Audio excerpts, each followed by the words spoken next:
May Shopee SPayLater ka ba gusto mo itong i-convert to GCash, ngunit hindi ka sigurado kung posible nga ba ito? Huwag kang mag-alala dahil posible at maaari po ito. Hindi lang po ito pambayad ng mga orders natin sa Shopee, kundi maaari din po itong i-cash out through GCash. So, simple lang po ang gagawin niyo. Una po, i-open nyo lang yung Shopee app ninyo. Pagkatapos, click nyo po sa baba, click nyo po yung Me tab.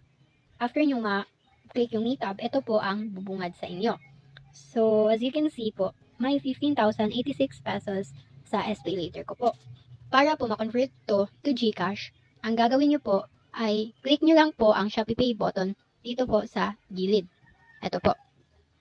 After clicking the Shopee Pay button, may scan button po na lalabas. So, i-click nyo lang po yan at dadalhin po kayo dito. So, as you can see, may gallery logo sa taas po. Ang gagawin nyo po, ipindutin nyo yan, pagkatapos iselect nyo yung QR code na binigay ng inyong trader o namin. After that, ito po ang lalabas. So, i-enter nyo lang yung amount na ipapa-convert nyo po. Halimbawa, dito 15,000. So, pindutin nyo yung next. Pagkatapos niyan, ito po ang lalabas. So, select SPayLater as your payment method. Ito po. At sa baba naman yan ay may mga installment options. Depende po sa inyo. Pwede nyo po itong bayaran ng 1 buwan, 3 buwan, 6 na buwan, o kahit 12 months o 1 year. So, depende na po yan sa inyo. Kapag sigurado na kayo, press Pay Now sa pinakababa.